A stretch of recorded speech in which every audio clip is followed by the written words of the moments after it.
Pura Peti Tengah merupakan pura Dangkayangan yang terletak di Banjar Batu Belik, Desa Adat Kerobokan, Kecamatan Kuta Utara, Kabupaten Badung. Pura yang berlokasi di tempat strategis tak jauh dari pinggir pantai Peti Tengah yang berpasir putih. Di jabal sisi terdapat tempat parkir yang luas. Memasuki areal pura, pemuda melewati jalan di sebelah selatan pura dan keluar melalui jalan utara pura. Di halaman terluar pura, berdiri wantilan yang cukup besar. Memasuki Madya Mandala Pura, pemuda melewati Apit Surang dengan beberapa anak tangga. Pura Peti Tengah berdampingan dengan Pura Masjeti Ulun Tanjung yang berdiri dalam satu areal. Pura Peti Tengah berada di sebelah utara, sedangkan Pura Masjeti berdiri di sebelah selatan.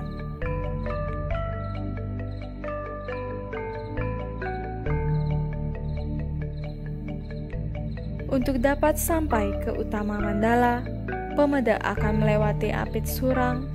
Masing-masing pura memiliki satu apit surang yang menghadap ke barat. Pura ini tampak asri dan bersih. Di depannya ditumbuhi pohon yang cukup rimbun.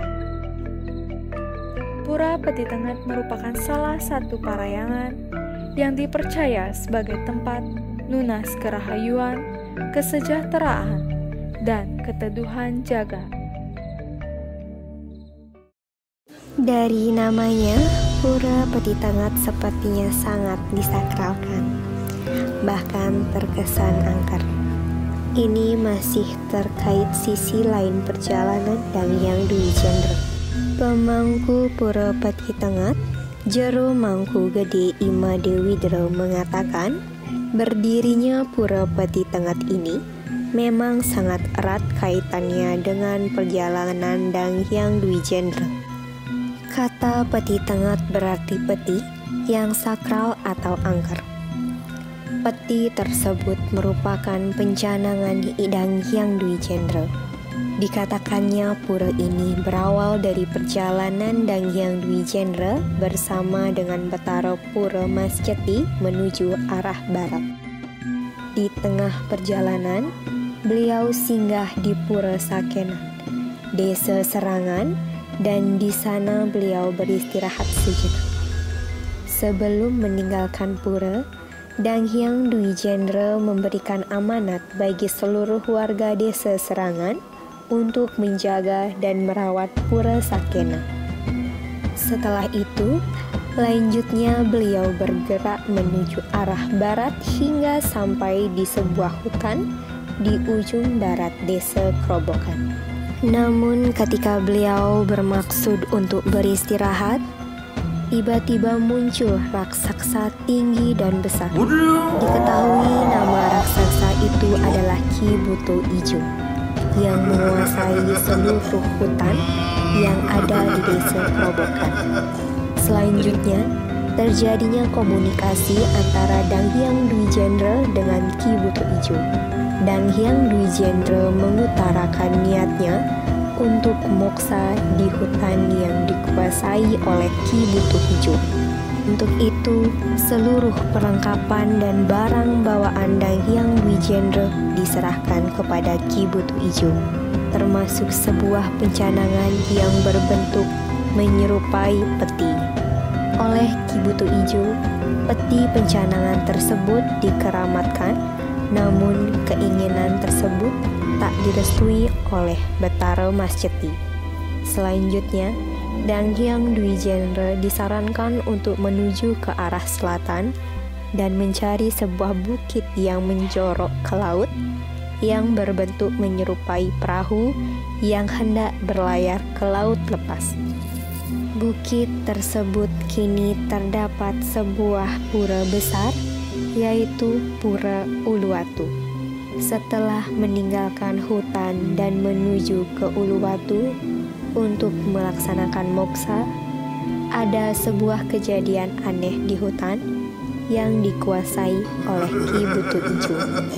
Konon, dahulu ada seorang yang sedang mencari kayu bakar. Tanpa sengaja, dibabatlah hutan tersebut. Tak lama setelah itu, yang bersangkutan sakit dan sakitnya menular ke warga yang lainnya, sehingga menyebabkan bumi menjadi gerubuk atau penyakit mewabah, dan tak satu pun mampu menyembuhkannya. Mendengar Dang Hyang Dwijendra sedang berada di Pura Uluwatu, kemudian datanglah penggelingsir desa Kerobokan ke sana untuk memohon petunjuk. Setelah diceritakan bahwa di desa Kerobokan terjadi gerubuk, Dang Hyang Dwijendra berkata bahwa yang menyebabkan gerubuk tersebut tak lain adalah Ki Butuh Ijo sendiri. Dang Hyang Dwijendra meminta untuk membuatkan tempat pemujaan untuk Ki Butuh Ijo sebagai sentananya. Dijelaskan bahwa Ki Butuh Ijo adalah raksasa yang telah diberikan anugerah kekuatan olehnya untuk menjaga barang-barang titipan, yang salah satunya adalah pencanangan berupa peti. Akhirnya didirikanlah sebuah pura di sekitar hutan tersebut dan diberi nama Pura Peti Tengah. Setelah itu, gerubuk pun hilang dan masyarakat kembali tentram dan sejahtera. Pencanangan atau peti yang disakralkan tersebut berstana di gedong yang terdapat di jeroan pura. Namun, peti tersebut sudah mengaib atau menghilang wujud fisiknya, tetapi secara niskala masih ada. Hingga kini, terdapat 3 pura di lingkungan Pura Peti Tengah. Pertama, ada Pura Mas Ceti yang merupakan penyawangan Ida Betara Mas Ceti. Selanjutnya, Pelinggih Ki Butuh Ijo yang berada di Madya, Mandala Pura, dan penyawangan Dang Hyang Dwijendra yang terdapat di jeroan pura. Piodalan di pura ini menggunakan perhitungan Pawukon atau 6 bulan sekali dalam perhitungan kalender Bali. Tempatnya pada Rabu Wage Wuku Merakeh. Hingga kini, Pura Peti Tengah diyakini memiliki hubungan yang sangat erat dengan Pura Mas Ceti. Ada yang mengatakan Pura Mas Ceti sebagai pradana dan Pura Peti Tengah sebagai purusa.